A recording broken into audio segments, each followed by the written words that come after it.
ஐயப்பன் புலிப்பால் கொண்டு வர காட்டிற்கு புறப்படும் பொழுது அவருடைய வளர்ப்பு தந்தை மன்னர் ராஜசேகரன் சிவபெருமான் தன் மகனுக்கு துணையாக உடனிருக்கும் விதமாக அவரிடம் முக்கண் தேங்காயையும் கூடவே சில உணவுப் பொருட்களையும் தந்தனுப்பினார். அதை ஐயப்பன் இருமுடிகளாக கட்டி எடுத்துச் சென்றார். அந்த தாத்பரியம்தான் நாம் சுமந்து செல்லும் இருமுடி. இருமுடி என்பது பருத்தி துணியால் தைக்கப்பட்ட இரு பகுதிகள் கொண்ட பையாகும். பக்தன் பக்தியுடன் சுமந்து செல்லும் இருமுடியின் முன்புற பையில் மஞ்சள், குங்குமம், நெற்பொறி, அவல், மாளிகை புறத்து அம்மனுக்கு தீபமிட திரிநூல், எண்ணெய், அடுத்தது முக்கியமான காணிக்கையான நெய் தேங்காய், அதாவது ஐயப்பனுக்கு மிகவும் விருப்பமான நெய்வேதிய பொருளான முக்கண் தேங்காயில் ஒரு கண்ணில் துளையிட்டு அதனுள் இருக்கும் நீரை அகற்றி பின் சுத்தமான நெய்யை நிரப்பி அடைத்து எடுத்துச் செல்வதுதான் நெய் தேங்காய். ஐயப்பன் சிவவிஷ்ணு ஐக்கியத்தில் பிறந்தவர். இந்த தத்துவத்தை தான் நெய் தேங்காய் உணர்த்துகிறது. தேங்காய் முக்கண் உடையது, ஆகவே தேங்காய் சிவாம்சமாக விளங்குகிறது. மகாலட்சுமி திருமாலின் இதயத்தில் உறைபவள். அப்படி தன் இதயத்தில் பசு அம்சமான திருமகளை வைத்திருக்கும் மகாவிஷ்ணுவை ஐயப்பனின் தாயாகிய மோகினி அவதாரத்தை பசுவின் நெய் குறிக்கிறது. ஆகவே தேங்காயும் அதனுள் நிரப்பியிருக்கும் நெய்யும் சிவனையும் விஷ்ணுவையும் உணர்த்துகின்றன. தன்னுடைய பெற்றோரை உணர்த்தும் இந்த நிவேதனம் சுவாமிக்கு படைக்கப்படுவதில் அவர் மிகுந்த சந்தோஷம் அடைவார். பக்தனுக்கு அருள்பாலிப்பார்.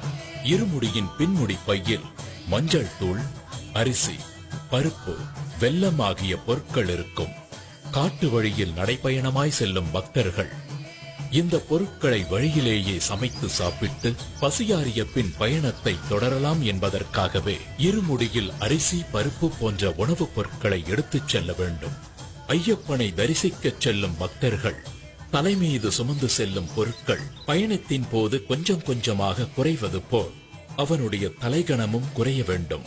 அவனுடைய ஆணவம், அகங்காரம், செருக்கு, மமதை, பொறாமை போன்ற எல்லா தீய குணங்களும் அவனை விட்டு விலக வேண்டும்.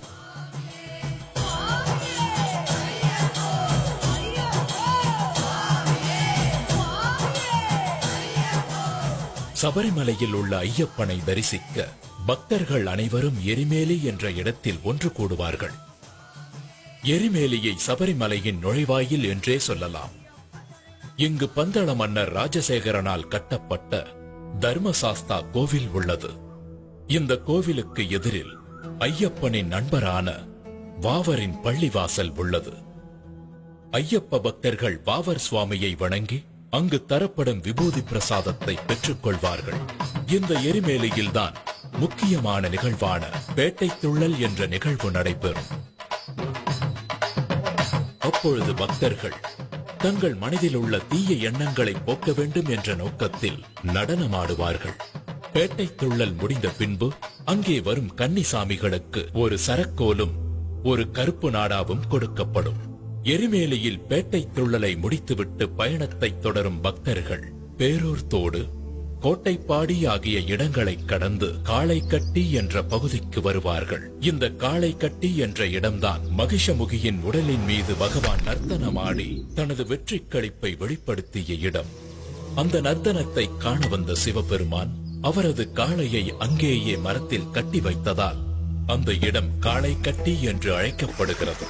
அதன் பின்பு அழுதா நதியில் நீராடி மூழ்கும் போது பக்தர்கள் நதிக்குள் கிடைக்கும் கல் ஒன்றை எடுத்துச் சென்று போகும் வழியில் உள்ள கல்லிடும் குன்று என்ற இடத்தை அடைந்து அரக்கியை சமாதி செய்த இடத்தில் அந்த கல்லை வைப்பார்கள். அதனால் அந்த இடம் கல்லிடும் குன்று என்று அழைக்கப்படுகிறது. அதனைத் தொடர்ந்து இஞ்சிப்பாறை கோட்டையை கடந்து உடும்பாறை கோட்டையில் ஸ்ரீ பூதநாதரை வணங்கி விபூதி எனப்படும் சாம்பலை பெறுவர். பின்பு சபரிமலை செல்லும் வழியில் பக்தர்கள் புண்ணிய நதியான பம்பை நதியில் குளித்து தன்னுடைய பாவங்களை நீக்குமாறு ஐயப்பனிடம் வேண்டி அங்கு தங்கி பம்பாஸ்தி என்ற நிகழ்ச்சியில் 108 அடுப்புகளின் சாம்பலை கன்னிசாமிகள் தங்கள் வீட்டிற்கு எடுத்துச் செல்வார்கள். அதன் பிறகு விநாயக பெருமானை வணங்கி சபரிமலை நோக்கி யாத்திரை செல்வார்கள். பின்பு அப்பாச்சி மேட்டை கடந்து நீலிமலையை சென்றடைவார்கள். அதன் பின்பு சபரி பீடத்தை கடந்து மகிஷமுகிக்காகவே சரங்குத்தி என்ற இடத்தில் இருக்கும் ஆலமரத்தில் கன்னிசாமிகள் எடுத்துச் செல்லும் சரக்கோலை குத்தி கருப்பு நாடாவை போட்டு வணங்குவார்கள். இது கன்னிசாமியின் வரவை பதிவு செய்யும் நிகழ்ச்சி. இதை பார்த்த லீலாவதி பெருமூச்சு விட்டு அடுத்த வருடத்திற்காக காத்திருப்பாள். சபரிமலையின் அறிவிப்பு. தத்துவமசி விஸ்வ சாகோத்தியம் சொல்லி தெரிவிக்கின்ற மகாமந்திரம் ஆராதனை மூர்த்தியும் ஆராதகனும் அபித்யாராகிய சுவாமி தெரிகின்ற காட்சியும் காண முடியாத ஒரு காட்சியாகும். காடும் காட்டு பூக்களும் அருவிகளும் இயற்கை தருகின்ற ஒரு வரப்பிரசாதமாகும்.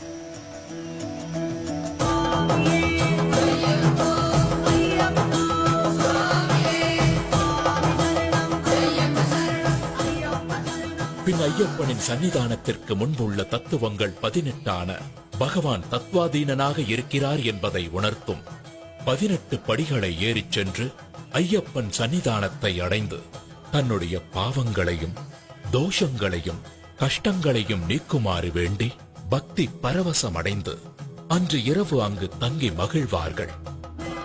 மறுநாள் காலையில் ஐயப்பனுக்கு நெய் அபிஷேகம் செய்து மாளிகைப்புறத்து அம்மனை தரிசித்து தான் செய்த பாவங்களை நீக்குமாறு வேண்டிக் கொள்வார்கள். மகர விளக்கு பூஜைக்கு முன்பு ஐயப்பனுடைய தங்க ஆபரண பெட்டியை பந்தள ராஜ்யத்திலிருந்து சபரிமலைக்கு கொண்டு செல்லும் பொழுது ஆகாயத்தில் ஆபரண பெட்டிக்கு வழிகாட்டியாக கருடன் கூடவே பறந்து செல்வது ஒரு சிறப்பு அம்சமாகும். ஐயப்பனுடைய சிறப்பு அம்சம் பிரம்மச்சரியம் மேற்கொண்டு வரும் பக்தர்களுக்கு அருள் புரிவதாகும். அதனால் 10 வயதிற்கு மேலுள்ள பெண்களும் 50 வயதிற்கு குறைவான பெண்களும் ஐயப்பனை தரிசிக்க சபரிமலைக்கு செல்லக்கூடாது. மண்டல பூஜை முடிந்த பிறகு மகர விளக்கு பூஜை ஆரம்பமாகி மகர விளக்கு பூஜை நிறைவடையும் தினத்தன்று மகர சங்கராந்தி பூஜை நடைபெறும். அச்சமயத்தில் சுவாமி ஐயப்பன் ஆகாயத்தில் உத்திர நட்சத்திரமாக பக்தர்களுக்கு காட்சியளிப்பார். பக்தர்கள் சபரிமலையில் பிரசாதமாக விற்கப்படும் அரவண பாயாசம், அப்பம், நெய் ஆகியவற்றை வாங்கிக் கொண்டு மீண்டும் பம்பா நதியை வந்தடைந்து பின்னர் தங்கள் இல்லத்திற்கு சென்றடைவார்கள். தங்கள் இல்லத்தில் தான் கொண்டு வந்த பூஜை பொருட்களை பூஜை அறையில் வைத்து ஐயப்பனை மனதார வேண்டிக் கொண்டு குருசாமியின் துணையோடு மாலையை கழற்றி விரதத்தை முடிப்பார்கள். ஓம் சுவாமியே சரணமையப்பா.